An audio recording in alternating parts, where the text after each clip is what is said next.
Yeah, we wanted to did. classify it down.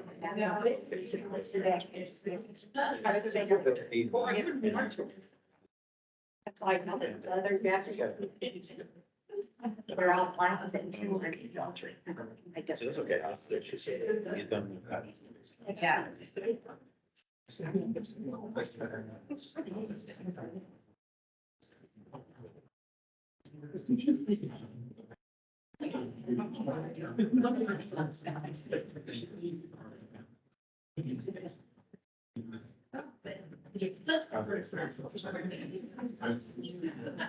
Which is your.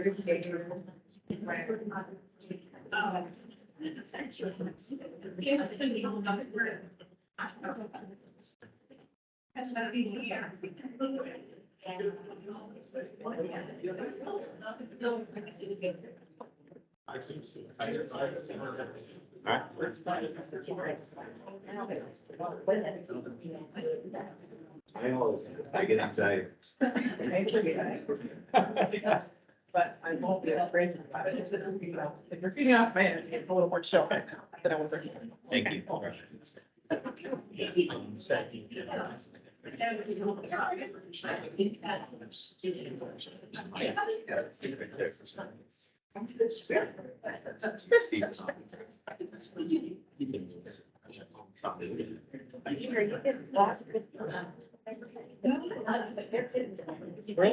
Yeah, I'm good. Yeah. Oh, I've been in here. Oh, I've never. Like, that was my one thing last night, today, it's like, yeah, it's a little favorite, like, it's fun. We don't have to be then, especially. We don't have that in one. I did just have to. Welcome back to the January meeting of the Indiana Commission for Higher Education. We're now going to continue with our agenda. We're going to move on to our Budget and Productivity Committee report, and I will ask Committee Chair Crystal Moe to provide a committee report. Crystal Moe. I won't mention that. We were actually talking about our next PTC meeting. Yes, so I won't. It was on topic. I will defer to Seth.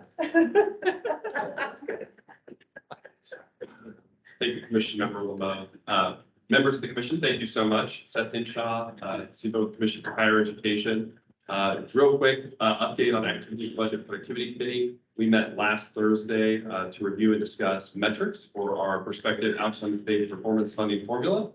Additionally, and we'll get a little bit more to this later, we also very quickly updated the committee members on budget activity with the release of the governor's recommended budget, which feels like it happened over the span of several days between verbal announcements, press releases, and then finally getting our hands on the budget bill. And then finally, I just wanted to quickly say that Chris and I had the opportunity to present for the Ways and Means Committee earlier this week to again continuing championing the commission's budget recommendations to the legislature. And I'm sure we'll have some additional discussion on feedback received and some of the good questions that were coming out of that meeting. But if I could, jump into the budget update for the members there.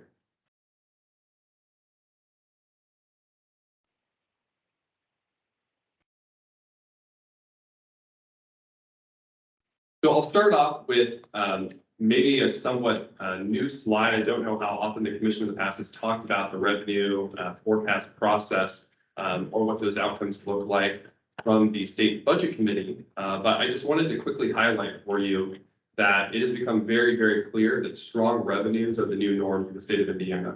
I know, especially during the 21 budget, there was a lot of questions when the April forecast came out and this $18.8 billion number for 2023 was announced about whether or not that was the true track we were heading down or whether or not there was some additional uncertainty going on with revenues. And with the December 2022 forecast, which we just received last month, you can see there that we are on track to go from roughly $18.8 billion a year in revenue to $21.2 and $21.9 billion of revenue a year. This is a substantial increase. These are what we call ongoing dollars, not one-time money. Though the state has built up significant cash reserves across a variety of accounts for one-time dollars based on the last several years of continuously exceeding revenue targets. So I'll start with the institutions in the governor's recommended budget. The governor, as you have heard, I know as Commissioner Lowry mentioned earlier this morning, was very supportive of the commission's recommendations on higher education funding, specifically including what they call the 6% and 2%, what we have talked about as the 6% and 8% new money, or $184 million just in operating funding. Additionally, the governor maintained our recommendation split of those dollars across the old performance funding model, the new model, and base adjustment supports for our institutions, including the School of Medicine and Dentistry and the Vet School, as well as our institutions that are not in the formula, such as Purdue or IU Fort Wayne. The governor also included support for the commission's recommendations for dual credit in R&R, which totals around, I believe it is $13 million just between those two a year. And then finally, and I do want to add this important note, capital projects that the commission recommended were omitted from the governor's recommendation. Have no fear, that is fairly standard operating procedure through this process. There's a long-standing tradition of that occurring. And then further conversation, not just between the commission, staff and legislators, but also between the institutions and legislative members on including those capital projects during the House and Senate version of the budget bills. Will continue to go on this process. I'm gonna, Seth, I'll add a couple of quick, just very quick points to this around the governor's budget. A couple of things for commission members to know, sort of the longitudinal nature of where we've been coming from. The numbers that Seth was referencing, the 184 million, looking at, Charlie, if you could help silence someone else. We're working on it. Thank you very much. Yeah. Still not very good. But what I wanted to share was that $184 million, the dual credit R&R. So dual credit, I think you've seen these. I know we've seen these numbers. It'll go up to almost $30 million a year, or approximately 30 million. And then the R&R is about 10 million. All of those things, and Seth is going to mention some other things here in a moment. We have received very consistent support. The announcement last week we found to be significant. Certainly, again, the governor's State of the State address 2 nights ago, stating these things, same things. Thank you. Thanks. But that has remained unchanged now for quite a while, since the fall. And so the consistency of it, and frankly, again, I'll repeat it as much as I can, the governor's consistent support thereof. Thank you, Commissioner. And so I'll move on to the next set. And so specifically within the commission's own offices and operations, the governor also included a $5 million a year increase for the Workforce Ready grant. That is both credit bearing and non-credit bearing, but that is a substantial increase in support from a very important program that the commission works in partnership with our both public and private institutions across the state. The Department of Workforce Development, for their Workforce Ready grant, I believe also received increased dollars. So we continue to see emphasis placed not only on K-12 and on the bachelor's and associates and higher, but we do still see these opportunities for working adults to earn these credentials through federal and state funding.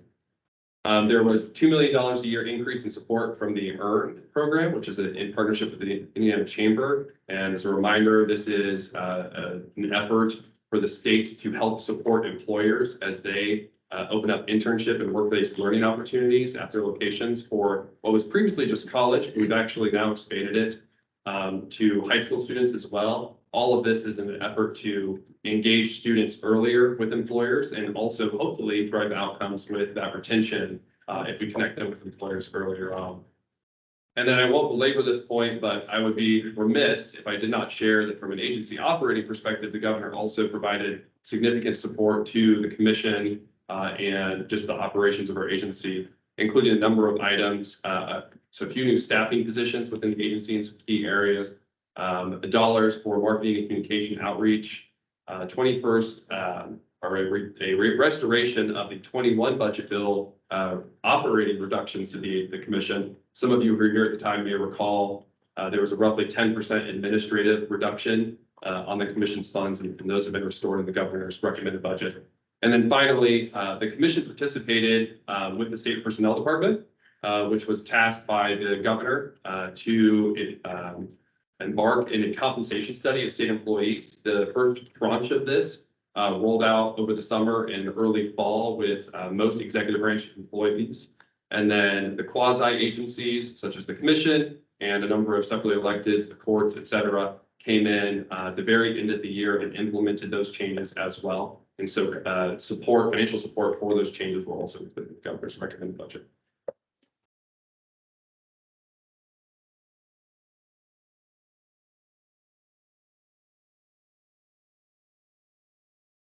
Perfect, thank you. Additionally, on the conversation, a few other items I just want to bring to the commission's attention. The recommendation for fee replace stat, the #1 capital project for each institution, which this commission voted on in support of in November, those estimates were based off of a 5% interest rate, which is developed in collaboration with the state budget agency as well as the Indiana Finance Authority. We're anticipating, should debt financing be the route forward that the General Assembly chooses to move forward on any of those capital projects, that rate will need to be increased somewhat. We're in conversations with the Finance Authority and the State Budget Agency on that, but that will obviously have an impact on the annual appropriations needed. I feel confident in still saying, even with that increase, funding all of the #1 priority capital projects for each of our institutional partners will still fall below the 2021 appropriation level that we are very quickly falling away from. I also just wanted to quickly add that the governor's budget included a 2-year, $5 million a year appropriation for Martin University to be used for operating or capital assistance, specifically in the governor's remarks aimed at addressing capital needs and also enrollment and trying to drive success at that institution. Hey, Seth, Yes. could I ask a quick question here? Would it be possible for you to provide to the commission by institution what they have paid in R&R over the last decade on an annual or biannual basis, and what they have budgeted going forward? Could That have to get get that? And actually, I'll add, we reached out to the institutions, I believe a couple of months ago, and have received a lot of that feedback. I think we still need to follow up with maybe a couple, but the trend has been very, very clear that, more than, and many times, every $1 the state puts into that R&R funding, the institutions are spending $2 from other sources of their own. That'd be great if we could. See Absolutely. it by institution, that'd be super. Absolutely. Thank you. Yeah, we do. So real quickly, I just wanted to highlight, this is, maybe the second major step the commission made its budget recommendation. The governor has made his budget recommendation. I'm not going to go through all these dates other than to say at the March meeting, you'll hear from me again. At that point, I will be able to tell you what the House, what the version of the budget looks like that came out of the House. And then obviously following that, the Senate will have an opportunity to have their say, and then we'll get to conference committee at the May meeting. You'll get kind of that final update of where we ultimately landed with the final adopted 2023 budget bill. But the one thing I just want to add that was a point, I think, echoed by commission members at our Budget and Productivity Committee meeting is this is an incredible start to this budget process.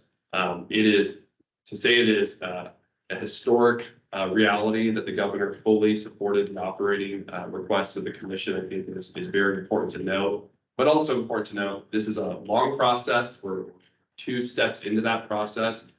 Don't in any way want to discount the incredible support and challenges raised by the governor and setting those expectations, but we'll keep updating this body as we go along. And Steph knows I'd be remiss if I did not reiterate, especially those 2 points. Again, the support of the governor is just absolutely incredible, and that entire team. And that also, this page with these dates represents something, and some of you know this, that literally 40th year that I've been around the legislature in some form or another. I've fought. The last time I liked it. But literally, when you're beginning of January, you recognize that things will rarely look by the end of April or budget session like they do now. But it's I think a very good, strong start. And certainly this commission, we know the commission members and the staff going to continue to work to bring what is best for Hoosiers forward. So we know you all know that. Some of you have been involved in all of this process for a very long time too. Others of you less so, but, and also real quickly, because it's not always going to get said, credit to folks on staff. By the way, it's really fun seeing some folks who you don't get to see as often this morning, whether it was Ross, Lee, and Terry and others, because they do a lot of heavy lifting that you don't see very often. But particularly in this area, whether it's Steph, Sean, Josh, Charlie, and others, it's been really key to getting us to this point. But we also know a whole lot of work is left.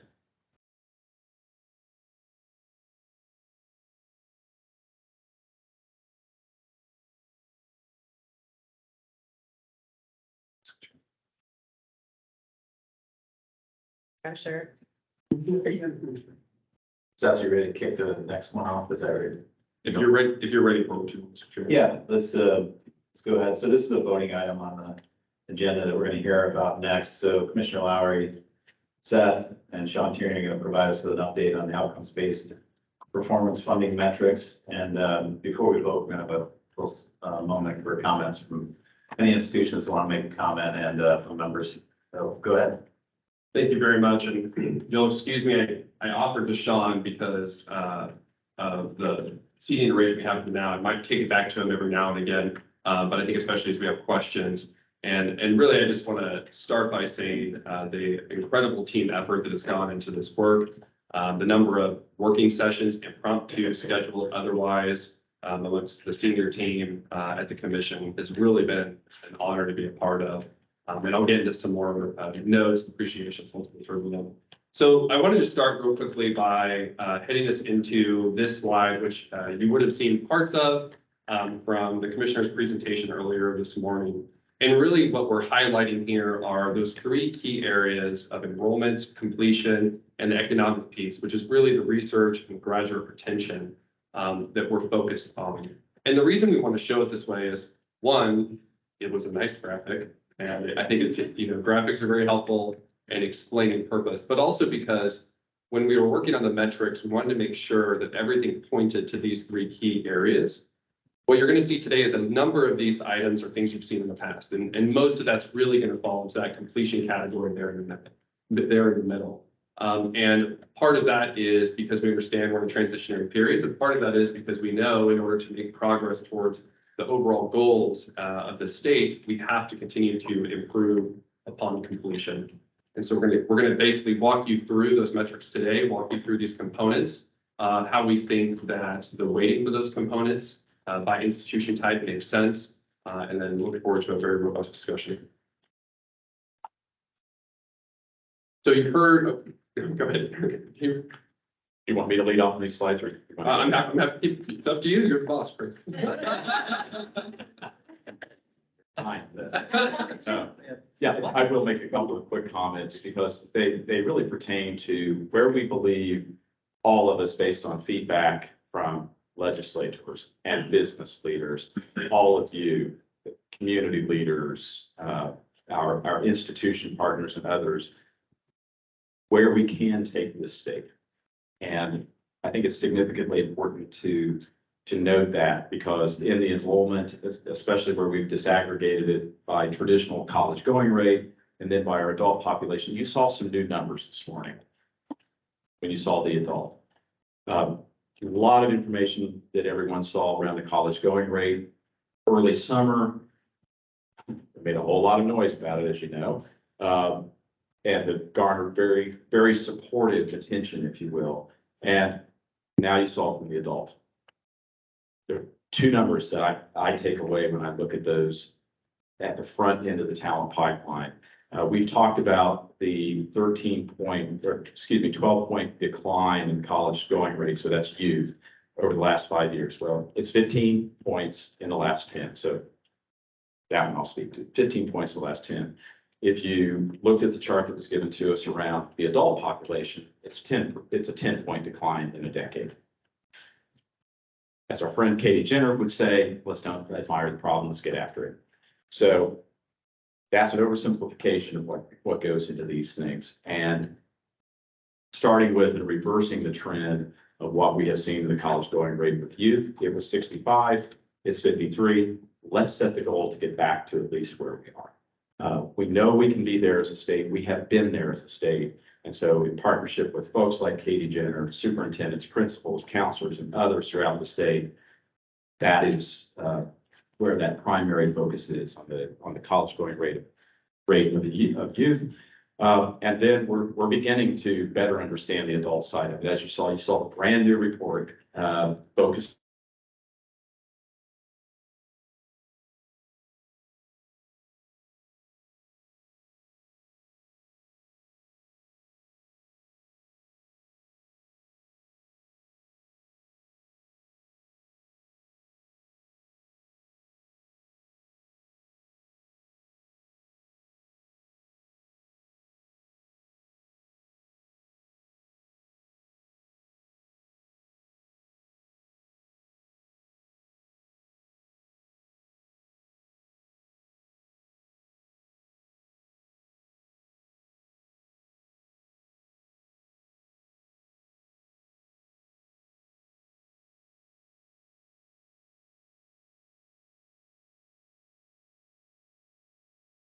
a ton around this than in anything. So pardon for interrupting you. No, that's absolutely all right. I'm gonna go ahead and jump into the enrollment conversation. So, sorry. It's. You're all right, I'll just keep going. So specifically, when we were looking at enrollment, we wanted to make an intentional effort to identify where the largest declines in that college going rate occurred, and also where are the greatest opportunities for improvement. So that it's not just saying, yes, we want more high school seniors to enroll in college. We want to be intentional and challenge our institutional partners to be intentional about those students. So specifically what we're looking at is that at-risk first-time, full-time, or freshman enrollment. So that'd be the share of those students who are Pell receiving students in that time period. This is data that we've collected for a very long time, but normally we look at the at-risk component at the completion level, which we propose to keep doing once we get there.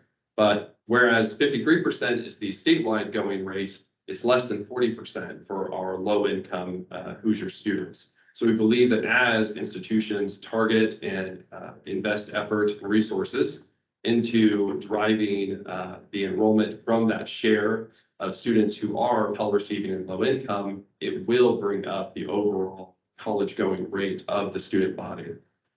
Additionally, as we've talked about on the adult enrollment side, we've targeted a goal of moving from 57,000 to 70,000 adults enrolled in a certificate associates or bachelor's program. You might ask the question of enroll, why not first time, full time, similar to our college going rate for seniors or our high school students. And the reason for that simply is because, as you heard earlier from the adult report, a very small portion of the overall adult population is first time, full time student. And for many, many, many of those, and then probably even more so for the students who are not currently enrolled in that adult category, that isn't necessarily the best way for them to approach post-secondary education. And so we believe that as a leading indicator of adult enrollment, which we'll talk about in a minute on the completion side of the formula, we think it's important to provide the opportunity for institutions to make progress towards that this biennium by targeting specifically that overall adult enrollment number.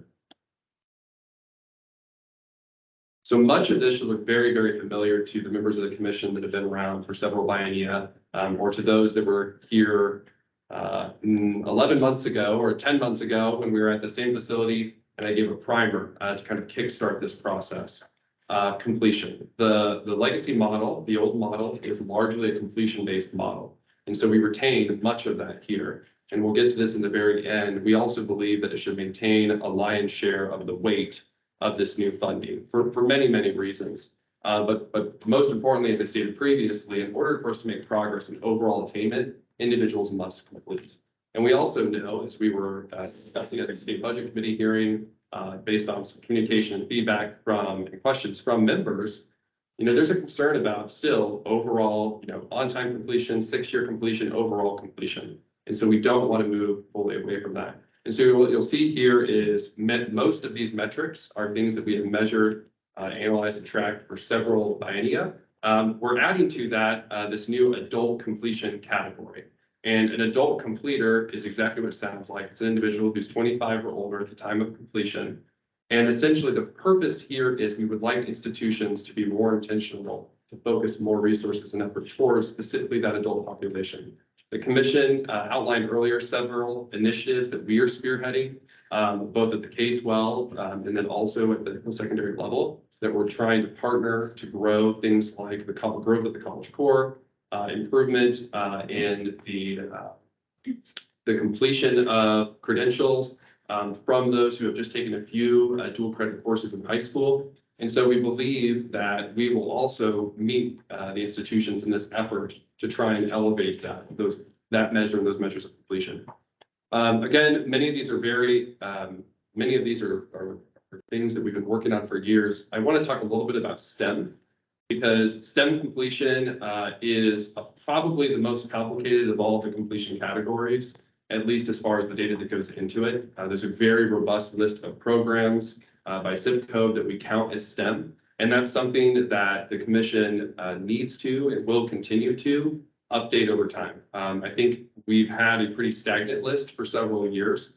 In conversations both with institutional partners as well as between staff ourselves, we see a lot of opportunity for making sure that that STEM list is a living, breathing thing, and that it doesn't turn into a relic over time if it isn't touched enough. That being said, during a biennium at least, it is important that when we're measuring from a base to a goal, that we have that same baseline of programs and zip codes that are included, so that we aren't moving the goalpost or moving the starting line towards that goalpost.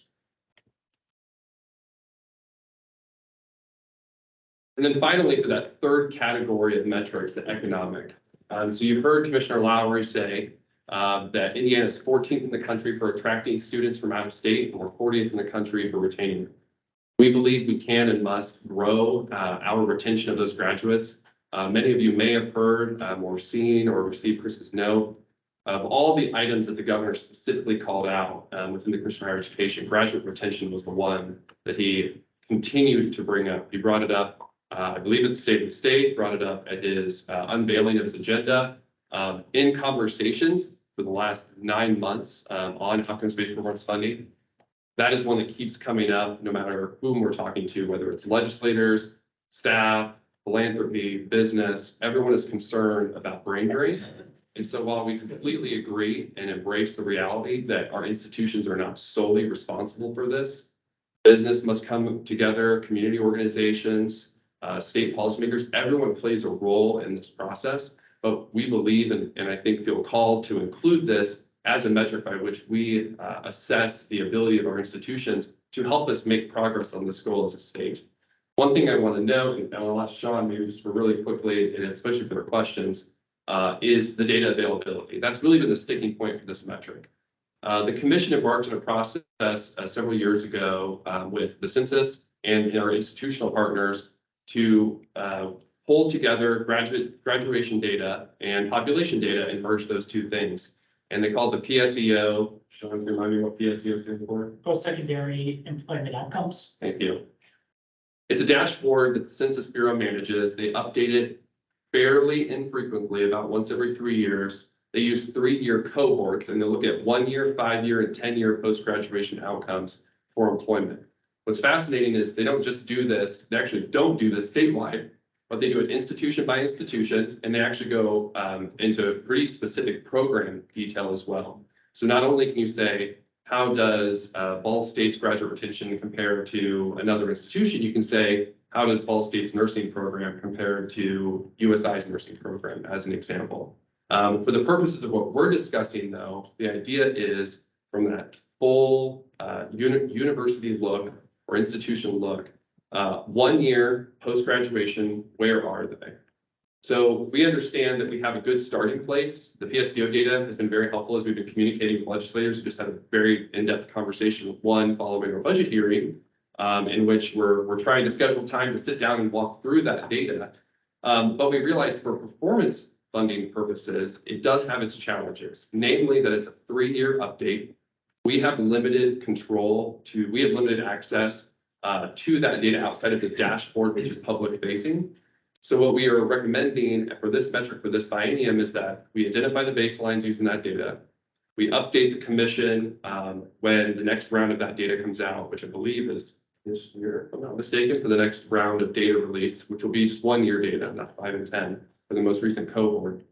We provide a goal, we measure against that goal, but because over the next 2 years, we will not be able to update that particular data set, we recommend providing those dollars to the institution regardless in an effort that they may invest in graduate retention initiatives. For those of you that were able to join the commission meeting, I believe in August at Ball State, you would have heard a great deal about the Career Connections work that they're doing, their Fort Wayne location, their Ball State location. Incredible work, honestly, extremely exciting to see the work that they're doing. All of that before the commission really even started talking about this issue with them specifically. But those things take resources, and that's something we've heard from all the institutions is that for this category specifically, resources will be necessary in order for them to continue to invest into these initiatives. The other item with that is we do, as a state, have access to data that we can use to track this on a much more regular basis. We at the commission have part of that on the student level data from the institutions, and the Department of Workforce Development in partnership with Management Performance Hub, MPH, through that partnership, we believe we can make a much more usable and regularly updated tool to track this data institution by institution. I would also add that many of our institutional partners have worked with, either currently or in the past, with DWD for this type of data. They've actually, additionally, some of them have looked at wage outcomes for that data as well. So there's a lot of opportunity beyond just, are they working in the Indiana? Eventually, we'll also be able to look at things like wage outcomes, which I think is exciting, but not necessarily what we're talking about today. And then finally, the research component. For this component, we're only talking about the 2 R1 institutions. I would add, and I would be remiss to note that a great deal of research occurs at other institutions. And so especially in future bienniums as we move forward, there's a discussion, needs to be a continued discussion about what the right listing of those institutions are that we're looking at for the research funding component. But for our first take at this biennium, we're recommending it for West Lafayette and Bloomington, using NIH and NSF data to compile a baseline and then identify growth opportunities in that. I would also add some of the institutional feedback we received on the research component was it's not just about the investment of dollars. There's also other ways that you can track improvement and track outcomes for research, namely intellectual property, business startups, things like that. And we know the institutions are already doing this. And so as we work forward, especially in coming years, we're very interested in looking into those things as well to make sure that we're identifying proper metric for a true outcome for research investment. So what you see on the screen today is a proposal for the weighting of these, I believe, 8 metrics by those primary categories we discussed a moment ago. The main thing I want to highlight here, there's 2 primary things I want to highlight. One, we're recommending that completion continues to be at least half for our institutional partners as we move forward. So what this is saying is these percentages are saying is of that 3% and 4% new money that has been earmarked for this prospective model, the percentage of each institution of their own allocation could earn against be based on these breakdowns that you see on the screen. And again, we've talked about completion, and I also just want to highlight that on that enrollment trend, we understand that's also a new area, and it's certainly not as new as talking about graduate retention. Research is something the commission looked at, I think, well over a decade ago. And so we're looking to revisit the way that we look at that data. But the other thing is we have profiled these weightings that will move between institution types. So the R1 institutions have slightly different weightings from the comprehensives and the regionals and our 2-year partners. And so we believe that this strikes a good balance to identify not just mission differentiation, but ultimately the purpose is how does every institution best fit and are best able to help the state achieve its goals in those key areas of overall attainment, the going rate, getting credentials for our adult students, and graduate retention and research. So primary next steps, we will be providing each institution with what we're calling the baseline. It's 2021 data. This is data that we've had at the commission for some time. It's what we use. It's the most recent data we used in the legacy model of funding. Provide them that data and then work with them to identify goals and work with them to identify. And when I say goals, these are the metrics. What's the finish line? Here's where you are today. Where do we think you can get? We're going to challenge the institutions, but frankly, we're very interested in working with them to make sure that they have to be attainable, but they also have to be challenging and stretch goals is the phrase that we use regularly. And I think ultimately through that partnership with the institutions over the next several weeks before the March commission meeting, we believe we can get to a very good place with those individual goals by campus going through the weightings that we just showed. And so when we come back to the commission meeting in March, we'll be bringing the vote for the goals themselves. And then in the meantime, in addition to staff working with the university staff, also engaging very heavily in the Budget Productivity Committee and its members and Chairman Mo to make sure that we're receiving that feedback and we're implementing that feedback as best as we're possibly able.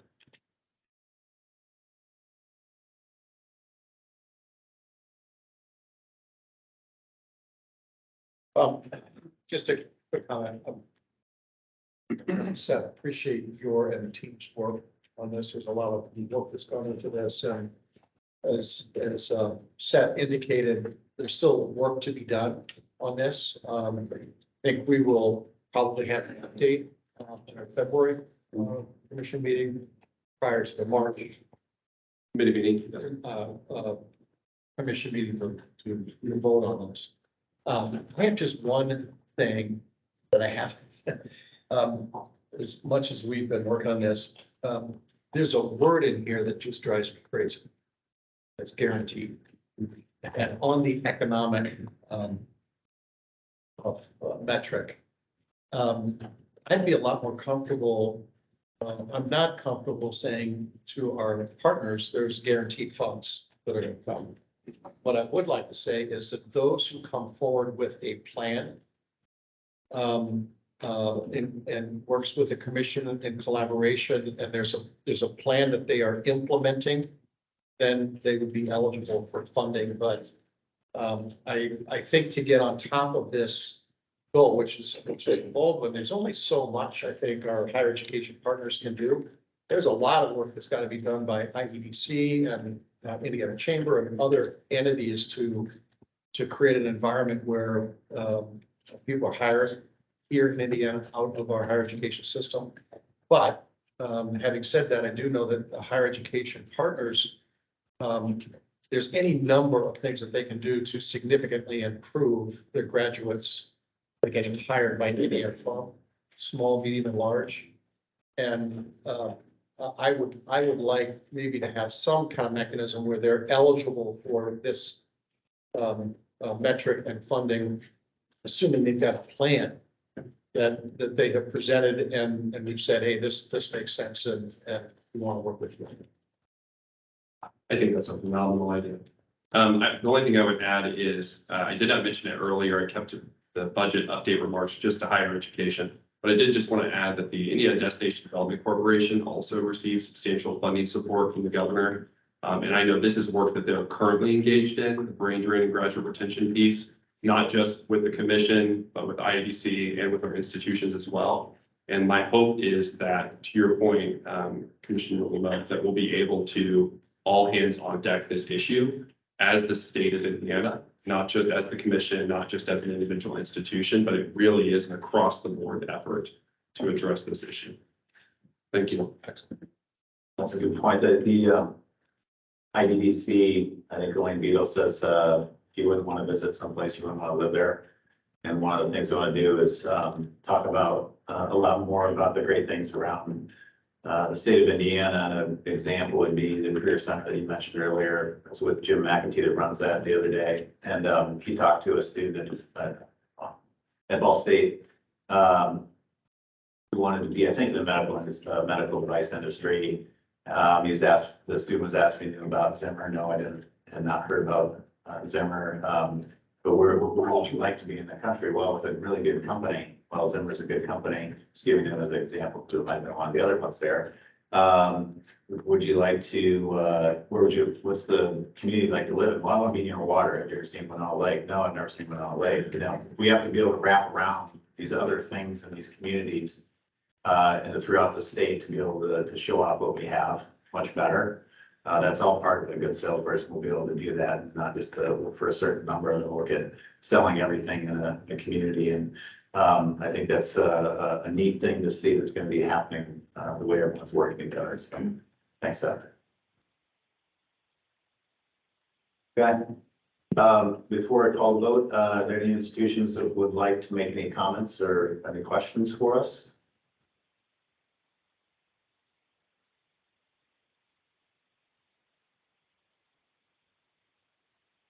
Thank you so much for the opportunity, and thank you for your good work, Sue Ellsperman, president of Ivy Tech Community College. And want to start out by saying, very supportive with what this commission's trying to do with moving us towards prospective metrics. We think that's a very good thing. We think that the moving is a little fast, but we want to get it right too. We want to get it right with you. And so I'll remind you, I think some of you heard from me last night with just looking at the metrics from Ivy Tech point of view, what we thought was ready to go and what are the areas that could use some more work and continue to polish and maybe take the time now to get it right before we move forward. But really three primary areas. One is in our college going rate, that first time full-time metric may take us down a road that we don't want to go down. We want all students coming out of high school to go on to post-secondary. Many of them are not going to go full-time, and they may not need Pell. So I'll give an example I didn't give last night. A number of our hospitals are offering full-time scholarships or full scholarships to nursing students. They won't have applied for Pell, and yet many of them will be the at-risk students that you seek to want to look to. So I think there's a number of things under that first-time, full-time, college going, out of high school that we need to look at a little more closely and make sure that we're rewarding the things that we really want. Very thankful on the certificates that have been added. Certifications are a way in the future, if you know IT at all. That is where it's going. We'll be launching the IT Academy this spring, but those certifications, and we, with the commissioner, we've been measuring those that do pay above median wage now for Stacy, maybe 5 years. It's getting close to that. We feel strongly that that is part of where higher education is going in the future. And we ought to, again, if we want to build workforce needs, build the talent pipelines, we should be including those at a minimum, those that earn above median wage. And they are as valuable as other credentials are. And at Ivy Tech, we make those stackable. We crosswalk that credit in. We intend to continue to do that. And then thirdly, just around the weighting, while generally we see what you did and Seth, thank you for the great explanation, each institution is different. So being put into the buckets for us, 2/3 of our students are part-time. So any full-time metric is measuring about 8% of our first-time full-time students at Ivy Tech is 8%. So the mixing of those and not being quite as aware of each institution is a concern for us. So as I shared last night and hope that you will take into consideration is simply that we work in collaboration to get to a good place, not just for Ivy Tech. It is for moving the state forward. We're 100% with you, but can we do that together? And suggestion was to delay the vote. That's certainly your call. We will be at the table with you to do this. We want to be as collaborative and we want to make this work for Indiana. And we appreciate the direction that we're trying to take here. And I'm happy to take any questions as well. All right, thank you. Thank you.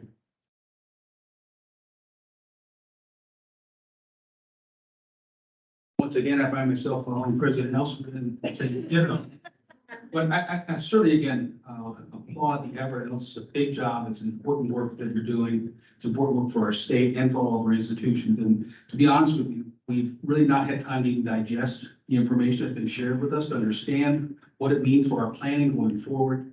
I certainly would suggest that some of the definitions, we would like to have more opportunity to understand more what's being done, what's being decided in some of these metrics, and particularly the weightings. And we came out of the studies committees and some of the work that had been done, trying to get a sense of how we do differentiate these metrics for mission differentiation and understanding what it means for different types of institutions. So we just ask that if we don't need to take a step today, that we could allow perhaps a couple of months pause and get to the March meeting to really have a chance to dig into these and collaboratively understand what these mean, not just for the goals of the commission and the institution, but for our state. And I think there are a lot of pieces here that are still unknown, and I hate to rush into something that we have difficulty backing out of into. Thank you. I guess I'll take questions too, but I let you get them. Okay. Thanks, Joe. And all of my call is built from. I didn't know this one.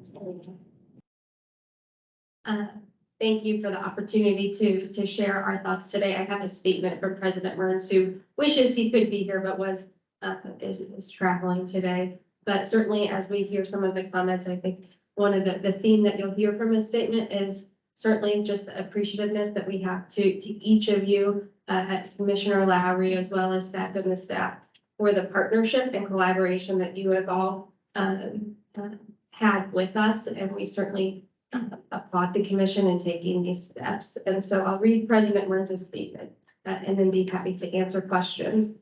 I would like to express my gratitude to Commissioner Lowry and the members of the Commission for Higher Education for your budget recommendations. All state is strongly supportive of this recommendation, which moves our state towards a prospective funding mechanism aimed at helping our institutions to meet the challenges our state faces today. We do support the Commission's recommendation that a small portion of funding go through the Commission's legacy formula. However, we believe that formula has served its purpose, and it's important that we craft a mechanism that invests our state's valuable resources in a way that helps all institutions thrive in meeting their unique roles and missions. Growing and retaining a talented workforce is more important than ever, and we believe that this new mechanism will help us to continue and accelerate the initiatives on our campus aimed at this very important goal. Thank you for all you do. We look forward to our continued partnership in this work. And as you look at the particular goals in which the commission has, I do think it's incredibly important that you recognize we've had an opportunity at Ball State to share the work that we do that shows that we have a shared focus on the things that are important to you. And so we do stand ready to examine how it is you want to measure and think about those levels of funding in a way that really puts the pedal to the metal, because we can't afford to slow down our stock. So thank you so much. Happy to answer questions.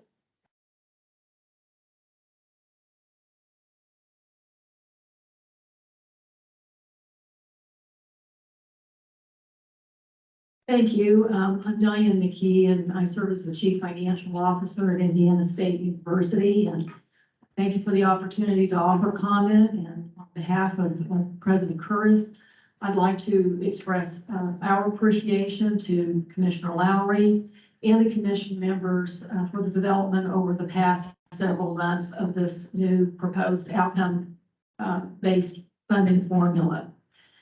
We are also very appreciative of the commission's recommendations for 6% in the first year and 8% in the second year of the 23-25 biennium of new funding, and also the governor's budget that reflects your recommendations. As President Curtis has shared at the State Budget Committee in presentations, as well as the House Ways and Means presentations earlier this week, we are supportive of the new concept of the outcome-based funding concept. We do look forward to working with the commission to gather some more information about what these, as Seth referred to, the base metric numbers. We're anxious to see that, and also to work with you in establishing what would be appropriate goals for Indiana State University. We feel that this will provide not only our institution, but other institutions some additional funding in order that we might all address the challenges that the state faces in encouraging more, not only 18-year-olds, but adults to pursue either a degree or some sort of post-high school credential. It is critical to move this state forward. So again, thank you. I would be happy to answer any questions. The only other thing I would add is, as some of you know, I've been in higher education for a long time. I would probably prefer not to tell you how many years. This is the most significant new dollars that anyone has proposed for higher education in decades. And so we are extremely appreciative of your efforts as a commission, and certainly Governor Holcomb in supporting that. And I'd be happy to answer any questions. Thank you.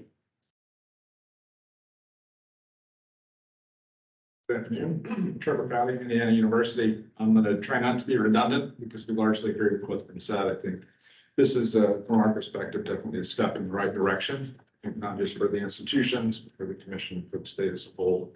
One thing I would add, though, and I'll piggyback on what Diane ended with, this isn't just a significant investment, one of the largest, certainly that I've seen in my short time at IU. I think the fact that the governor has adopted that in his budget, that we've got such a positive reception in the legislature thus far, is telling. And I think that's because the commission, baccalaureate staff have not just been responsive to the institutions, but you've been responsive to the legislatures, what they put out with their working group a couple of years ago through legislation last year. And so we'd love to see this process continue as they're working on the budget to show progress that we think is going to benefit everyone.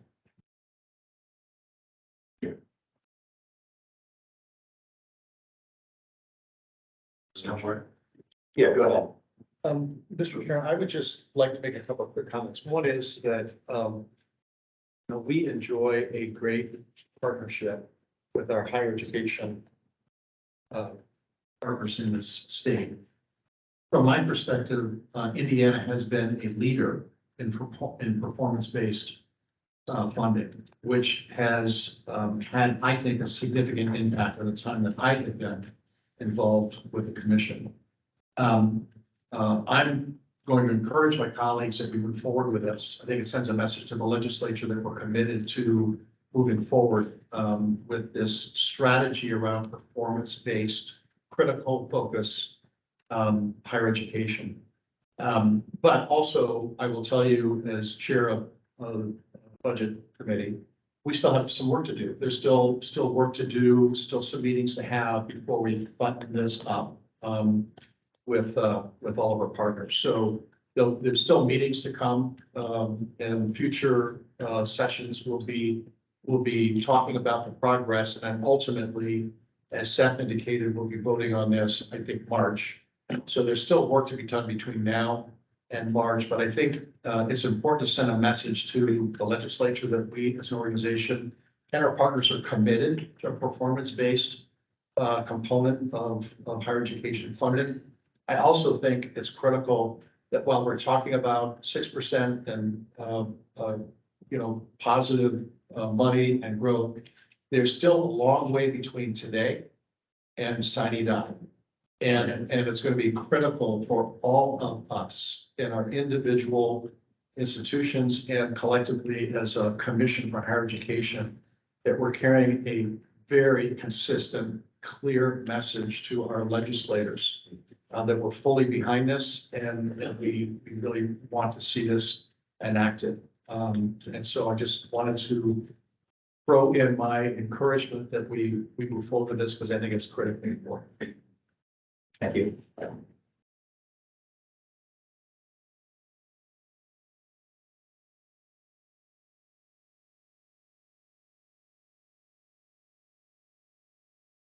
Thank you, Mr. Chair. So two comments. One sort of an aside with respect to the research metric. I feel like we should consult, if we haven't yet, with the Vice Presidents for Research on I'll use campus and Purdue West Lafayette's campus, because I feel like they will tell you that NIH and NSF are not the only two metrics that they would like to pay attention to. Forget the DoD and others, so I feel like there's something there to explore, and I just want to make sure that they're included, the VPRs are included. The other one is, I have to say, it's not clear to me where the proposed weighting scheme has come from. And as a quantitative person, I would love to see some sort of sensitivity analysis that tells me what's at stake, both in terms of getting the weightings slightly different, but also around the uncertainty that I'm hearing with some of the data that Seth talked about, to which the commission doesn't have either full access or quite as much control over, because that would help illustrate what is at stake with the decisions on which we will vote. Right, so if we change one of the weightings for completion from 50% or 55% to 30% or 70%, and some of the interior weightings in other ways, I think it would be really helpful to understand what the consequences of some of those would be. And I think you could there's enough parameters here that a full sensitivity analysis could be pretty challenging, but I think there might be some sensible sort of hot buttons that might be worth exploring a little bit to help educate the rest of us about what those consequences might be. So to like balance that against workload, and I'm looking at John, with respect to the analysis, I just think it would be helpful to have a little bit more detail about what that looks like to help us make good decisions and recommendations. Anyone else?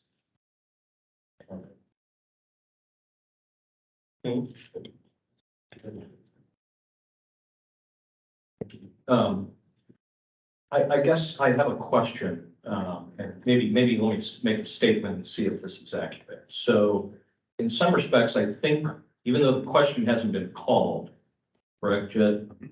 No. The framing of the question, I think, is partially what we need to understand here, and that is, from what I'm hearing, we are potentially going to vote to approve moving forward with the funding, the new model of the funding formula.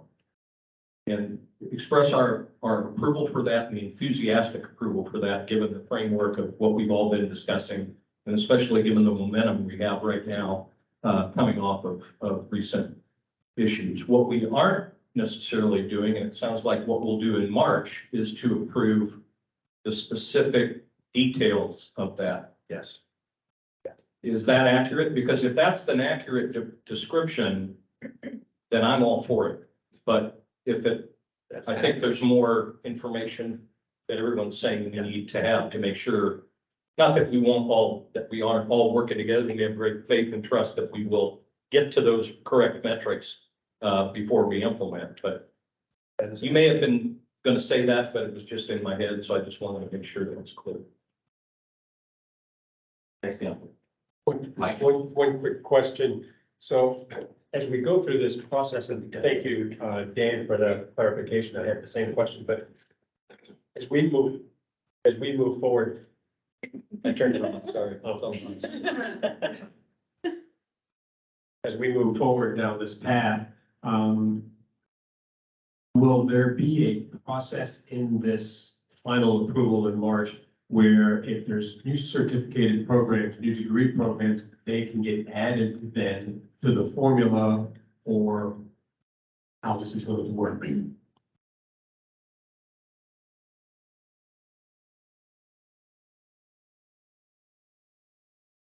If I may, Mr. Chairman, specifically, that is already, that's been a long-standing process. So we count the total number on the completion categories. We count the total number of completions by degree level.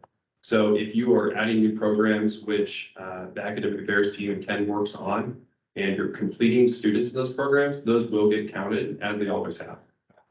But that being the case, I know there's comment about not just certificates, but I'm looking at Stacy for some of the clarity. Certifications, that's a different part of the conversation. Those have not been included, to the best of my knowledge, in the last decade or so of outcomes-based performance funding. And if I may, one more item regarding Commission Member Peterson's question about the vote on the model. The Commission voted in August to move forward this budget session with a hybrid model of including funds not only in the legacy model, but also in a prospective model. So that's really what gave our staff the green light to move forward with the development of that model. Up until that point, we'd really been focusing our efforts on reviewing the legacy model and then exploring what a new model could look like. So that I just wanted clarity. The commission has approved the commission staff to move forward with a prospective model last August. Thank you. Mr. Chair. Yeah, one last comment. I don't need the microphone because I'm loud and obnoxious. But Seth will reach out probably in the next week or so with a date for the next BPC committee meeting, where we're going to really dig in on this, and our partners will be there to participate. I want to stress that any of our committee meetings are wide open to anyone on the commission who'd like to attend. You can attend in person or you can Zoom in, but feel free, please, and you're welcome at every budget committee meeting going forward. So if you have interest in this and would like to hear the discussions around it, that'll be really excellent. I could just add one more thing, kind of along the lines of the research. I think one of the components we're hearing about here today is that enrollment definition of the, full time, first time, Pell Grant, all of that. And I think that's something that as a commission, let's look at that definition and, is it Pell Grant? Is it eligible for, to know our scholarship programs, the free reduced lunch kind of person, as opposed to someone who got a Pell Grant. I do agree this might box us in a bit, but I think that we can come to a definition that accomplishes the goal and is measurable so that Sean can actually calculate this, but that also recognizes that this might be a little bit narrow. But again, I think that this is really close. It feels really close. And, I'm excited to vote to continue this, but knowing that it's going to get tweaked, and we don't know until we see what the General Assembly is going to approve, how this all comes forward. Thanks. Anyone else? All right, thanks. And President Ellspermann, let's see, you referenced the email you'd sent last night, and appreciate that and your thoughts there. This has nothing to do with this particular vote, but I do not want to set a precedent for delaying votes for something that I think we're pretty close with. And after hearing Chris Lamothe and Dan Peterson and some of the other comments here about the fact that what we're voting on is something that's, got sand in the gears, but we're going to try and get sand out of there as much as we can. And it's not opposed by all institutions and fundamentally has flaws that we're all picking out, that it doesn't have that my philosophy is to keep going with the vote. So that we don't set a precedent where every time there's some sand in the gears, we decide to stop the gears. I don't think this body would get much done if we did that, so I'd like to proceed with the vote. And I didn't write down the exact thing that they said, but I think we go ahead and vote for the 2023-2025 outcomes-based performance funding metrics as presented, knowing that there's going to be work done over the next 2 months by Chris Lamothe's committee, Commissioner Lowry's staff, and the institutions. So I will ask for a motion. So move. Second. Motion and a second. All those in favor? Aye. All those opposed? All right, motion passes. Thank you, and thank you to the students. Okay. We're on to capital projects for full discussion. The project that we're going to look at first here is the Purdue University West Lafayette Mechanical Engineering and Building Renovation. That's on page 17 in your book. And I'd like to invite Alicia Nafziger, the Director of Government Relations and Fiscal Policy Analysis, to present this item. Thank you, Mr. Chairman, members of the commission. So the project before you today is a renovation of the mechanical engineering building on the Purdue West Lafayette campus. This project is 41,000 gross square feet, totaling $25 million, which is going to be paid for using gift funds. We'll be renovating the ground floor, first, second, and third floors of this building. The improved instructional spaces, which are inclusive of labs and classrooms, will be relocated to the ground and first floors with new collaboration space for students nearby. A new elevator is going to be installed to increase access, and a new stairway will connect the mechanical engineering building to the gateway addition. Mechanical, electrical, and plumbing systems are going to be upgraded for this project.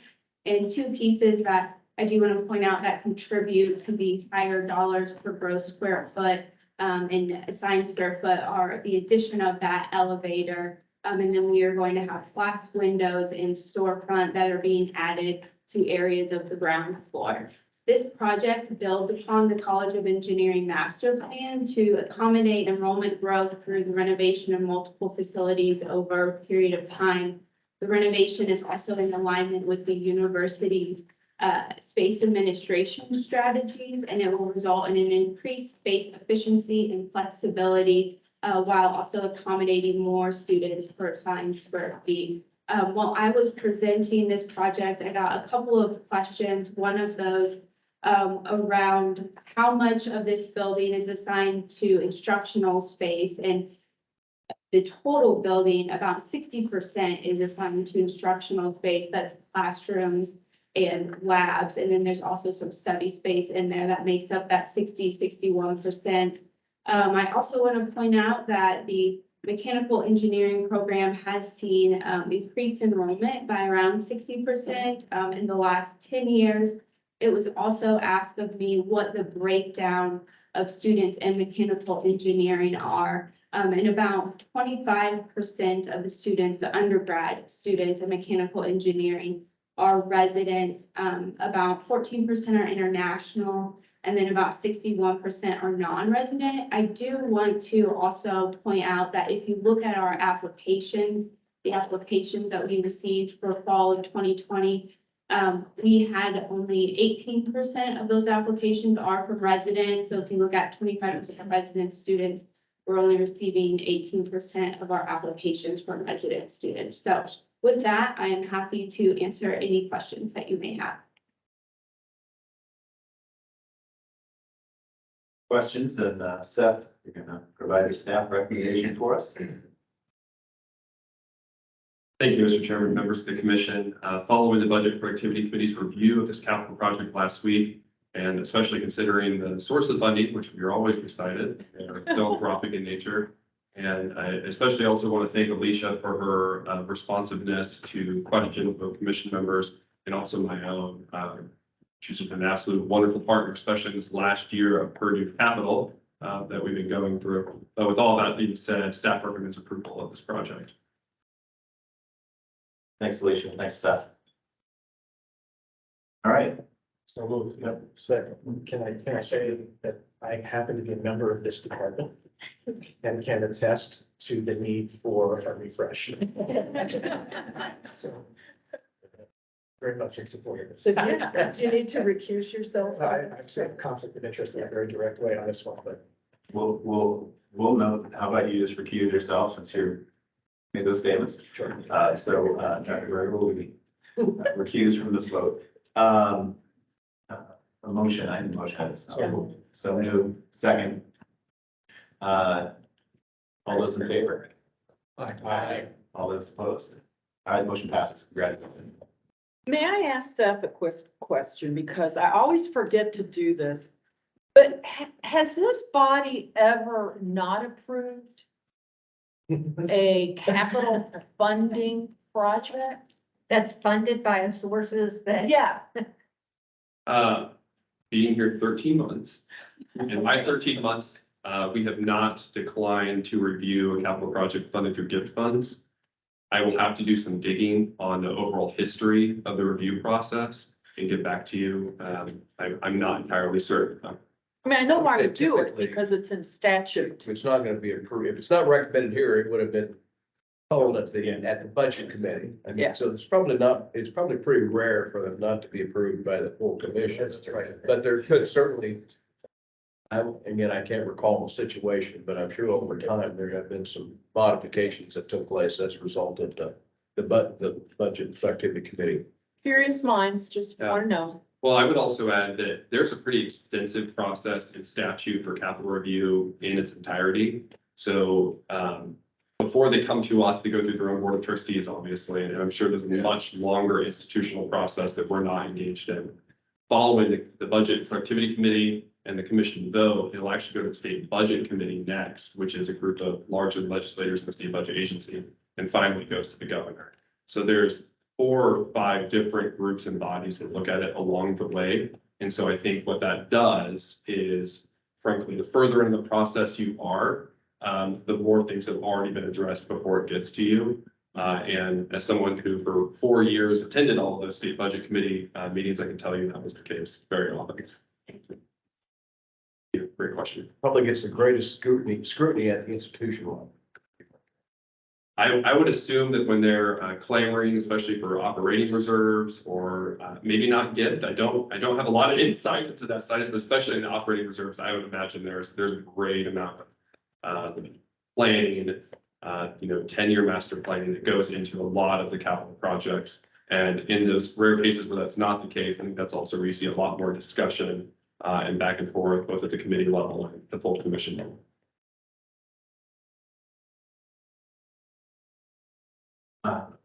Move on, just the last time that I saw anything was Mike Smith, former member, bringing up, I think it was Purdue's athletic improvements portion of it. And I believe he had some inside knowledge on the Big Ten Network money was going to pay for a good deal of it.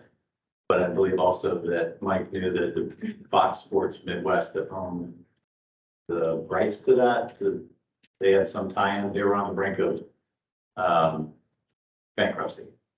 And so what happens if that money doesn't come through? Does it keep getting fed to Purdue over the years of the term that they're supposed to get the dollars? Who takes over for payments there? So that was the last time we had a robust discussion about facilities that we're. I seem to remember a couple of others. There were probably some discussions, second guessing maybe by some, but Yes. which is appropriate, It's fine. of course, but yeah. Yeah, we do that. I'm not ready to get turned on. Okay, we're going to move on to our student success items. I'm going to ask Committee Chair Pepper Mulheron to provide the committee report. Pepper. We did not meet in January as of yet. Our last meeting was late December prior to the commission's meeting. We meet again on February 14th on Valentine's Day. So what a wonderful day to spread the love on Valentine's Day. I guess that should begin. But one of our discussions was about adult learners, and it sounds like we're going to hear a lot more on that topic. Thanks, Pepper. Yeah, next I'm going to invite Michelle Ashcraft and Stacey Townsley back up to present their goals for the K-12 and adult learner areas. Okay, hi, welcome. Thanks for having us this afternoon. We are gonna try to fly through this. We've only got 30 minutes, I think, and want to leave time in case there are questions. So Stacey and I have been here just over 4 months and a couple of days. And so we just want to give you an update on some of the progress that we have made so far. Certainly more to be done. We just want to set up this conversation real quickly with just kind of the foundation for our discussion today. You have seen this slide, I don't even know how many times at this point, but certainly what we're going to talk about today will really focus on this college going piece and the adult attainment piece and kind of the progress that we've made on where we are going with those two things specifically. Unrelated to goals and metrics, we also just wanted to talk about that there's some process related things that we have been working on as well. So I think, we moved Jose and Arlen over to Stacey's team. There's also proposals in the budget to increase Stacey's team. So hopefully we are successful in that. We have been doing a lot, as Stacey and Lee shared earlier, around data collection and analysis for all sorts of things. Working with Sean's team, we're so grateful for them on lots of dashboards and those sorts of things. We have also completed across both of our teams a partnership audit. So we have a pretty good sense of who all of our partners are, at least in the K-12 and adult strategy space. And right now, Jose is leading a partnership rubric, which will allow us to be able to evaluate those partnerships make sure they're really strong reciprocal arrangements. And then we can use that to prioritize kind of where we want to work with those in the future and also where we may need to fill some gaps. We're also working with Charlie's team and some others to hopefully get an agency-wide CRM, which will help us to be able to manage those better. And then Charlie, Stacey, and I in particular files cross our 3 areas quite extensively. And so we're doing some internal things just to figure out how to manage communications between our 3 teams specifically. So with that, I will kick off with kind of where we are on K through 12 strategy. And for now, I'm just going to focus on post-middle school into high school transition. So certainly lots to do middle school and before, but this is what we have worked on so far. You've heard us talk extensively about 21st Century Scholar Simplified Enrollment. With collaboration with Josh's team, we just submitted a ticket the other day to move forward on implementing that. So we're moving aggressively on getting that ready to go. We want to be clear per the last discussion that we had where Josh and Greg provided an update on this, that there is going to still be parent involvement in this. So we will upload all the eligible students into our system, but they are still going to have to sign the pledge. And as part of that process, we will involve parent and guardians. And so we're preparing for the transition from an application to a pledge signing process. That pledge was already there, but we'll focus on that extensively and then move into the support throughout the high school. Just to give a scale of numbers, there's approximately 87,000 students in the cohort that we're talking about enrolling first. About 45.9% of those would be eligible, so about 39,000 students who could be enrolled. And if we assume an 80% uptake, which is kind of what we have been basing things on, we'd be talking about 32,000 eligible students enrolled compared to about 16,000 in the senior cohort right now. So pretty extensive increase for us to be able to serve many, many eligible students across our state. Lots of things relate to 21st Century Scholars on this page, but also extending the utilization of Franco-Bannon. I've talked about the pledge already. We also really want to focus on the increase in students creating Scholar Track accounts. That is our system that we use to manage all of our financial aid. And we want students to be able to apply for as much aid that they can for the programs that they do need to apply for. The Scholar Track account also gives them access to that Scholar Success Program. And you may have seen from our college readiness report that anybody can benefit from that, whether they're a scholar or not. And so we're having some preliminary conversations with some partners, both old and new, who can work with us, not just on making sure that all the 21st Century Scholars are completing that Scholar Success Program, but that other low-income students are doing that too, so that they not only can take advantage of the Franco-Bannon Award by filing the FAFSA, but that they are more prepared to go on to post-secondary education as well. We're doing a lot with Sean's team right now about kind of wrapping our minds around where we are on the data with the Scholar Success Program and Scholar Track accounts. And there'll be a new dashboard, or an updated dashboard, I should say, that's going to come out related to that. You've heard us talk extensively about Indiana College Core expansion. The post-secondary partners that we work with for the Indiana College Core are currently gathering information from their teams across the state right now on where we stand on the year 1, year 2, year 3 list that I've shared with you in previous meetings.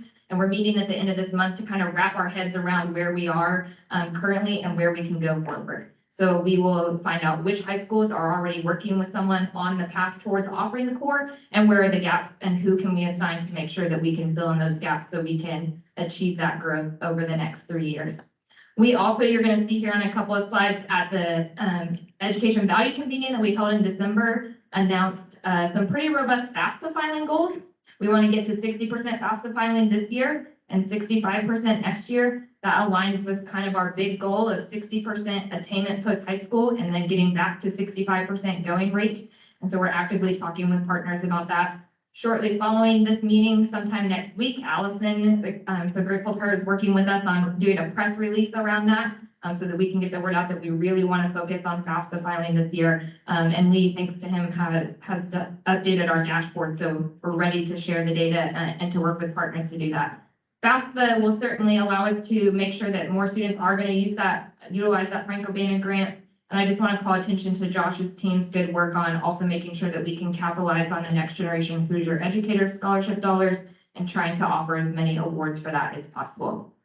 What we've been spending a lot of time on in the last couple of weeks specifically is preparing for our new pre-admissions initiative that Josh and Greg shared about at the last meeting. We have met with all of our public institutions, and this week we will be emailing all of them to ask them to formally sign on to that process and to start setting the cut scores that we will use to pre-admit students to that to their institutions. There is a lot of technology and communication steps that will be forthcoming with that. But we have a very robust spreadsheet that details everything that we need to do between now and next September to be, lost something. It decided it doesn't want to hear me anymore. It's a lot. We need to. We have this really robust to-do list of items to do and believe that we will, it's coming back. We will be on, thank you. Nope, you're good. We will be on track to deliver those letters in September to all the high school seniors of the 2024 cohort to let them know that they have been pre-admitted to our institutions. This next slide I'll go over real quickly, but we get a lot of questions about when does data show up at what point down the road. And so I really just wanted to provide a quick snapshot of kind of how this process might work for an example cohort. So in moving forward with simplified enrollment for 21st century scholars, the first cohort that would be enrolled through that process would be the class of 2027, which is our current 8th graders. So you can see that we will work on enrolling them this summer. They will certainly sign the pledge in order to be able to activate their participation in that. Hopefully, as soon as possible, preferably by the end of their 9th grade year, we get their Scholar Track accounts set up. Then by the September of their senior year, they receive their pre-admissions letter that says that they've been pre-admitted to whatever institutions they qualify for based on that GPA and SAT information. Towards the end of senior year, we get them to file their FAFSA. Hopefully with our expansion of Indiana College Corps, many of them are going to complete their Indiana College Corps certificates when upon graduating. Also that summer, they will wrap up if they haven't already completed their Scholar Success program, and then they will enroll in post-secondary education. You will then not see that data until a couple of years down the road, unless we can get to a place where we start collecting information a little earlier. And so you will see that over the course of time, that is over a 9-year span before we really see the fruits of some of our labor. So I just studied that to kind of level set expectations. It's come up in a lot of studies recently about that some of the things that we've implemented as a commission over the last few years, we haven't even seen the effects of that yet in our college completion. And certainly this will really drive enrollment and completion down the road, but we'll have to wait to see that data start to come to fruition. So just real quick before I toss it over to Stacy, these are just some kind of major milestones for the next couple of years that we've set. And we certainly will be studying more as we think about sort of the next 5 years, returning to that 65% or more college going rate. So as I mentioned, 60% FAFSA completion for this current 2023 high school senior cohort. We're working, as I mentioned, to make sure that all of our data in Scholar Track is clean and that we've got updated dashboards to share with folks who are going to work with us on Scholar Success Program and FAFSA completion.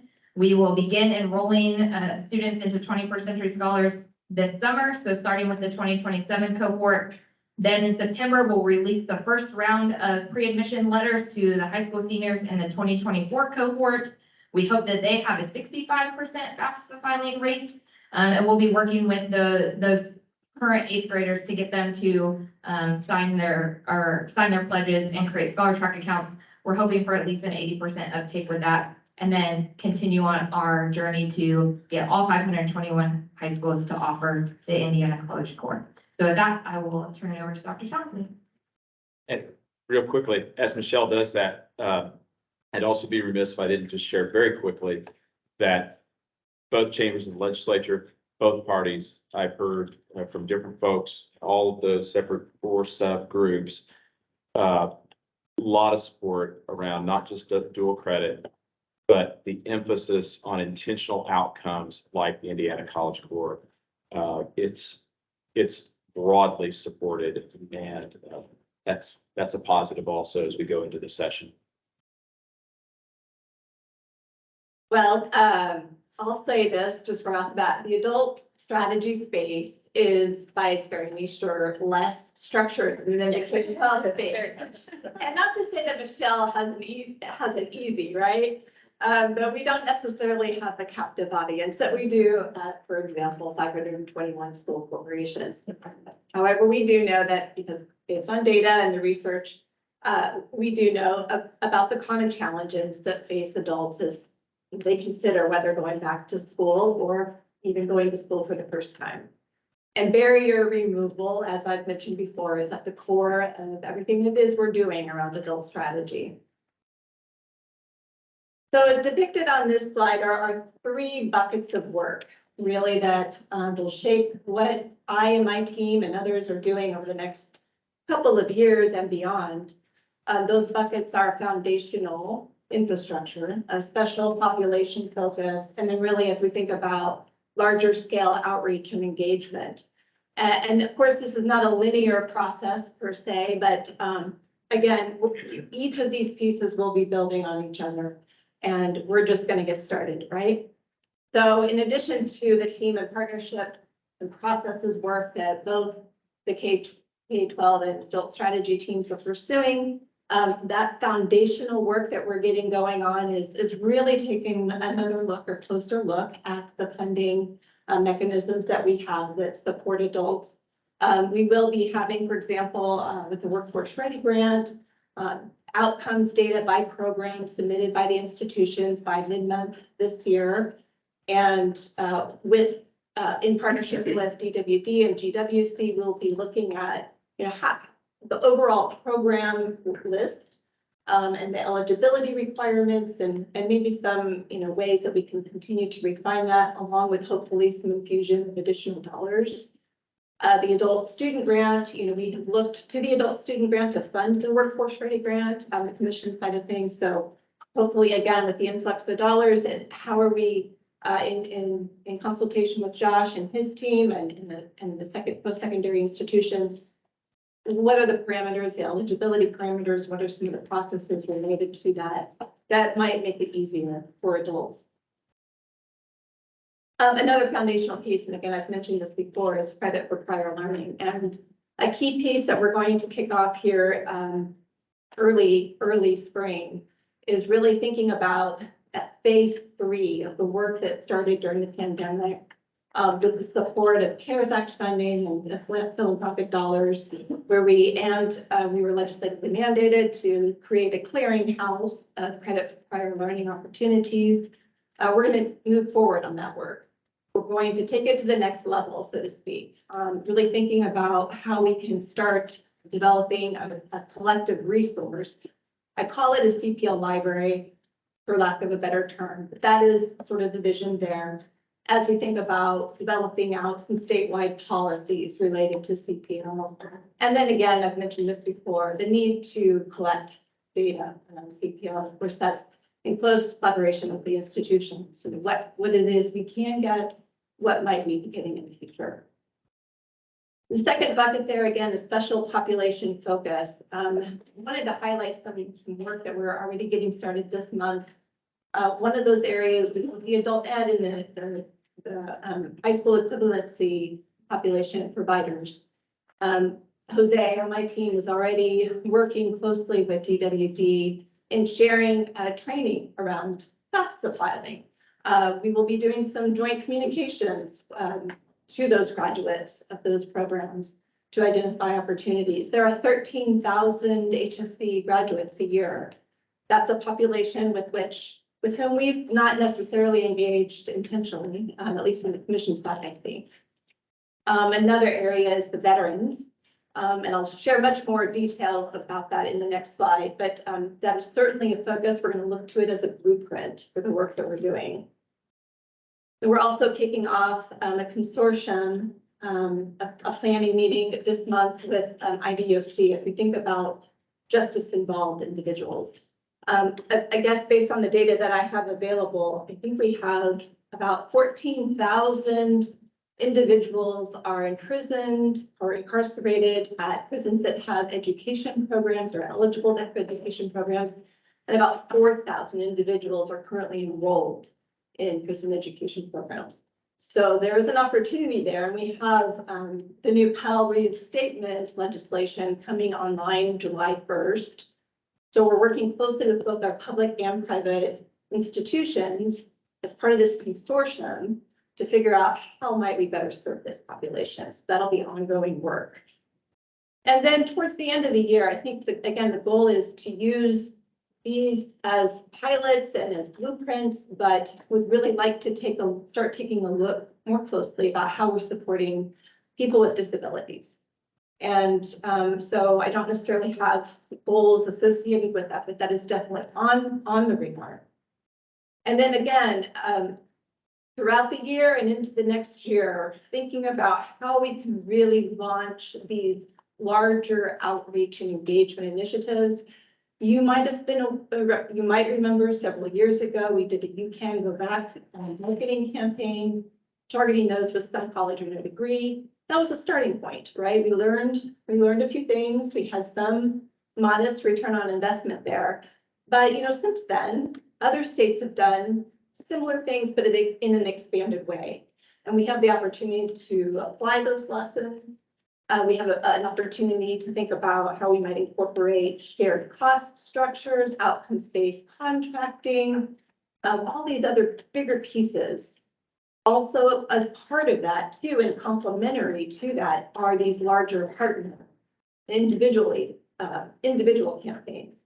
May not necessarily be focused on some college no degree. They might be those, working with DWD, the unemployed, underemployed. It might be working with FSSA and reaching out to their constituents and clients. Again, some examples.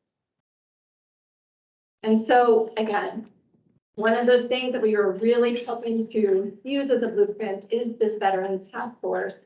It is launching in a couple of weeks. It is a targeted initiative. It's going to be for the year or less, maybe a few months. So far, we have at least 30 participants, 2 of whom are on the commission, of course. General Studerman will be chairing. Commissioner Bagel will be also participating. Welcome others as they're interested. We have members from our post-secondary institutions, both public and private. We have folks representing government agencies, nonprofits, businesses, individuals, those associated with the legislature. So a good cross cut of folks who can inform the work. The objective of this task force is to increase by 5,000 the number of veterans and military affiliated folks who are enrolling at a post-secondary institution in the next couple of years.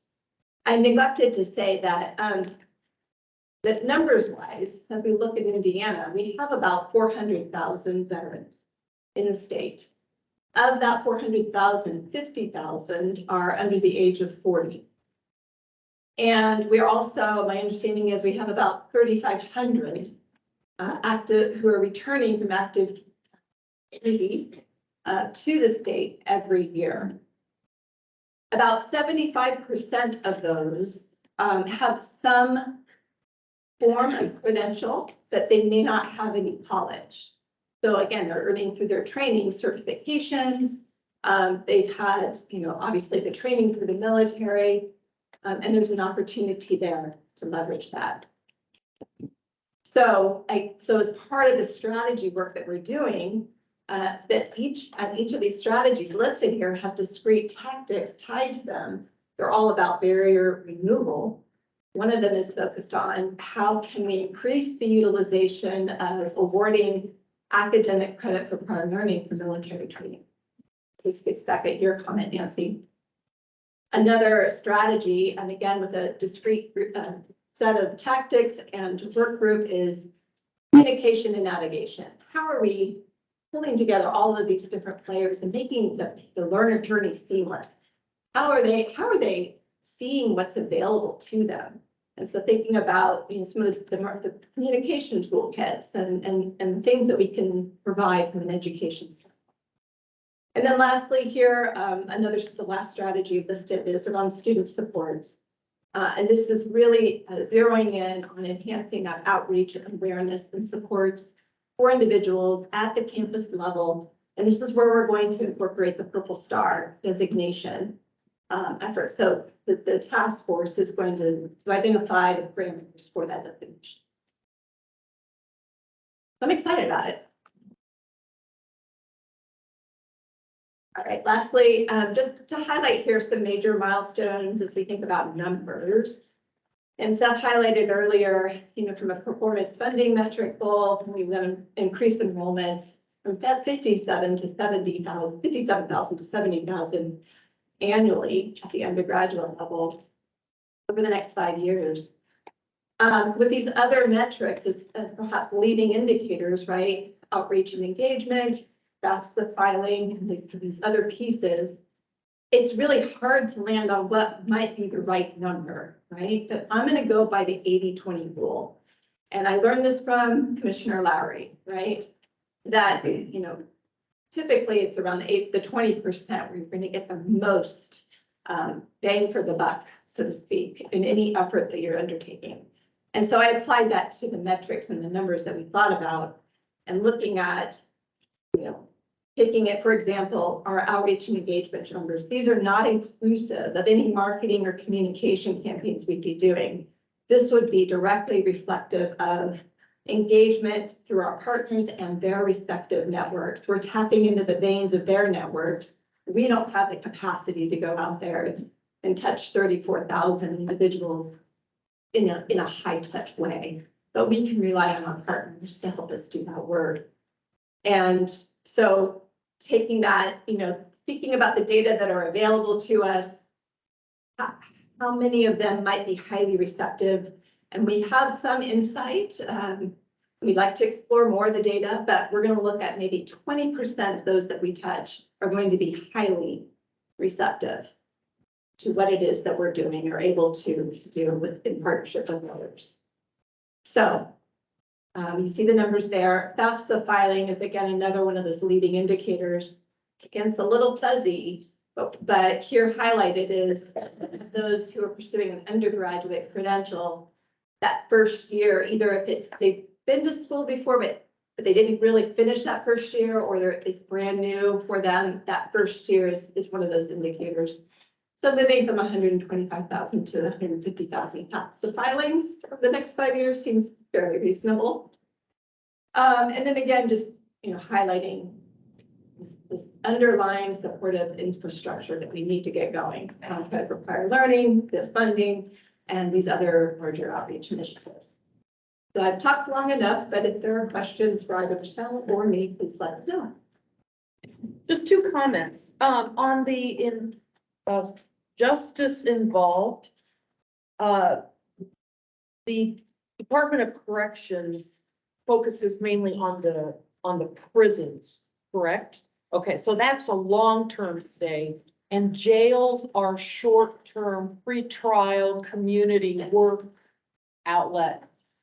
So I'm not sure whether or not the jail system is overseen or overwatched by the Department of Corrections. But those are two different populations. Now, the jail population may go into a prison, but I'm working really hard to get HSE into my local jail. And what I finally did was I called the person who manages those HSE programs and the sheriff, and I set a meeting, and we sat down and we got it worked out. It was a funding.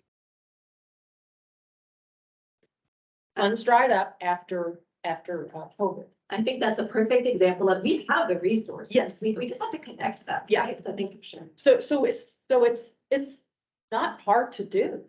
You just say, okay, there's a meeting here. We're gonna meet and talk this over, and no one got hurt. We were in the jail, so we're on our best behavior. And then the other piece is about the 400,000 vets in the state of Indiana. We also need to count their family members, which will really expand that number. So that's a huge thing. It's much more than 400,000. I don't know what it is, but if we get the veteran, we get the spouse, perhaps the children going to college, which maybe they wouldn't have had an opportunity otherwise. So I think there's a lot of potential in that area as well. And I know other states that pursue these types of strategies talk a lot about the ROI too, because they're bringing federal dollars. Yes, exactly. That should be spent first. Yeah. Before state dollars are ever spent. Great job there.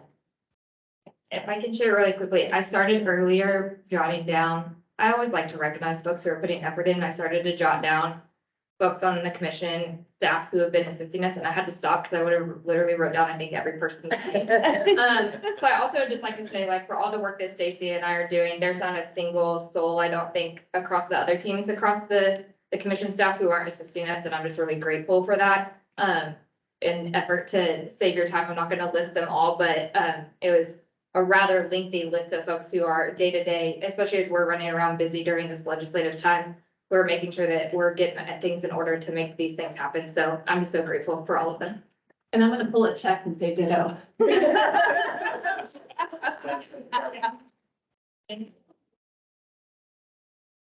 Well, what presentation? Michelle? Yeah. That's page 4. Hmm? The major milestones. So Yes. Just from this, a standpoint of framing in the event it may be, if it would be helpful. Yeah. Going back to the presentation earlier by Dr. Jenner. And continuing this conversation of appreciating the mailing of K-12 and the commission. In terms of framing, I see a lot of process. I think it would be helpful if we're able to incorporate some performance or practice measures as we go out and as we talk. So these are the things that getting us, helping us navigate through the process of education and post-secondary. But then at the same time, if we're able to educate folks on performance and practices, i.e. back to the attendance, study time. So what recommendations can you give an audience in terms of performance at the same time that you're synergistically talking about process?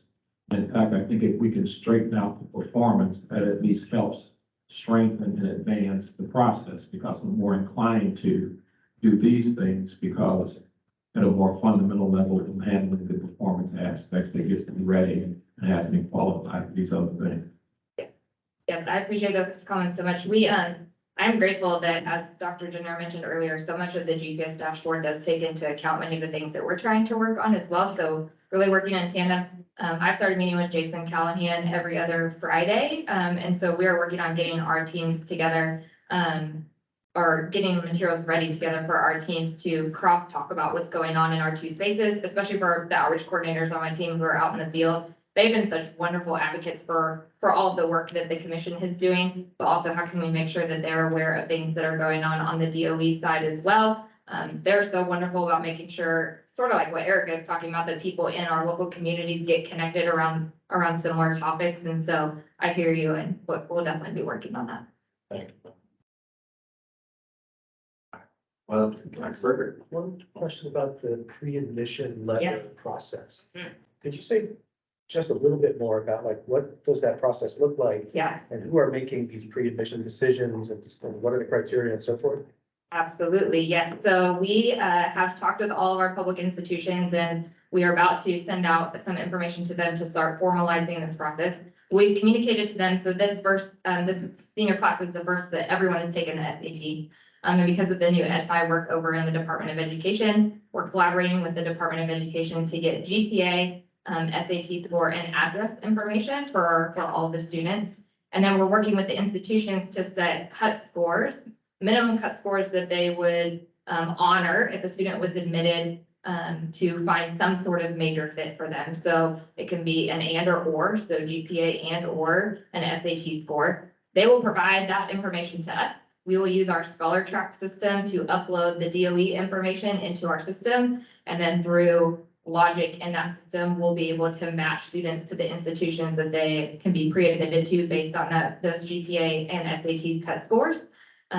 We will then be able to merge letters based on that information, and we'll also be able to use reporting through that system to share back with the institutions who was pre-admitted based on those cut score criteria, and to share information with the guidance counselors so that they know where their students were pre-admitted, so that we can use some of those trusted messengers that Charlie's team has referenced to help them sort through what their options are going to be. Those letters will refer them to a landing page on our Learn More website that Charlie's team has referenced quite a bit. and we'll direct them to their two first next steps. The first step will be to apply to the institutions that they're interested in, either through the Common App for the institutions who are on the Common App or through their institution-specific application, and then to prepare to file the FAFSA when it opens up in October. We're intentionally planning to have those letters hit mailboxes in early September ahead of College Go Week that happens at the end of September, so that we can really drive applications as quickly as possible and then be ready for FAFSA to open at the beginning of October. There will be a postcard that goes out in August that says this letter is coming and we promise it's not fake, and better words than that. And then we are planning to send the letter. So it would be a letter addressed to Michelle Ashcraft as a student and then to the parent or guardian of Michelle Ashcraft, hoping that if there's two, hopefully at least one of them will get open, and then their pre-admission campuses will be listed in the Scholar Track system as well. I think that's an interesting idea. And I'm thinking through the potential outcomes of that relying so heavily on SAT, which has well-known equity issues associated with it, but also that practice might be in conflict with institutions' admissions offices, which celebrate a more holistic process. And so I wonder what else is embedded in the assumption that people will make as decisions based on GPA and SAT that might lead to unintended outcomes. Right. And so I don't know what the answer is, but I would Yeah. just encourage us to collectively keep an eye on it. Sure, I can comment on that just a little bit quickly. One is we've asked them to give us their lowest possible combination. So at the starting point, really this pre-admissions initiative is a communications tool more than anything else. And then they'll still need to work through the admissions process with the individual institutions to not only get placed in the correct major, but also for scholarship awarding at the institutional level and those sorts of things. So those holistic processes can still happen to a certain extent. We also are not going to share the GPA and SAT information with the institutions. So for those who have gone test optional, or for those who may only be considering it for scholarships but not for admission, they will not see that information from us. They'll just get the minimum information they need to match contact information to their system, so they know if a student, for example, has already started the process and now gets pre-admitted, they can match them up. But we're working to make sure that we mitigate the equity circumstances of that. Thank you. And I know there are other questions. I want to add a quick point. Ed, I think your questions were great, and Dennis, your comments. And there's a thread between what both of you said. The sharing of the practices, for those who we're trying to work with and partner with to help get these things done. You all should know, we have been, I say we, folks like Michelle and Stacy have really been busy looking at other practices around the country. So as an example, what Michelle just described so well, one of the principal places we've looked is the state of Idaho. And with each of these, what we're trying to do is say, so why do they have the success? What's the success look like? So what problems have you encountered? If you could start again, what would you do? Similarly, sharing of those best practices, just reaching out to states that are getting some things done well. In the adult space, it's been Alabama, it's been Colorado, it's places like that. FAFSA filings, places like Texas, where they did what we've been pushing for, significant increases, improvements in the areas where we know we've got our steepest challenges, low income students, et cetera. So, but I saw a connection between what both of you were saying, helping our own team, if you will, here in Indiana with best practices, not just, hey, here are numbers, but here are ways to get there. We have just been blatantly stealing wherever we could, but with our own Hoosier caveats on them, some of the practices from around the nation. I'm sure team's going to keep doing that. And to speak to Dr. Berger's concerns specifically, I'll credit Josh for finding the Idaho model for this. They have been doing this since 2015-16. They saw initially an 8% bump in admissions overall, or in admissions applications, but 12% for students of color and for first generation students. And they just recently released some new data that I also thought was exciting, that they have tracked the number of students, high school students who went out of state. And that has reverted backwards by 3% now. So they not only are enrolling more, but they're keeping more students at in-state institutions. So, and they use GPA and SAT as well. And so based on their success, we're hopeful that there's not too many equity concerns we need to address. Anyone else? Thank you. Michelle, Stacy, thank you. Okay, you can find information items starting on page 21 of your agenda book. Is there any old business? Any new business? Just one request. I would really like more robust pre-reads before our meetings, before our commission meetings. And I know that if we could get attachments earlier, like when the agenda goes out, I know they may not be 100% what it's gonna end up, but if it's 95%, at least I'll have time to have it sink in a little bit. I mean, we're getting a lot thrown at us, and the more I can read ahead and try to understand it, the more intelligent questions I'll ask, which is always a good thing, right? So I don't, if that is possible, if that's something that you can do, I would greatly appreciate it. And I know that puts even more work on y'all, but I personally need that. Now, maybe I'm the only one who does. I second. Okay, thank you. And I would add too, that the new cadence to which you've gone, it was essentially 8 meetings a year prior. It's a solid 6 now. It's every odd numbered month, second Thursday of the month. That also, I think, lends to, I don't know, greater ease. I'm looking at the team, not that it's about ease, but we will get that done, period. But I think the cadence contributes to the ability to do that. Thank you. Thank you. Eric, anyone else? All right, next meeting for the commission is March 9 in Kokomo at Indiana University, Kokomo. If there's no other business, we're adjourned. Thank you.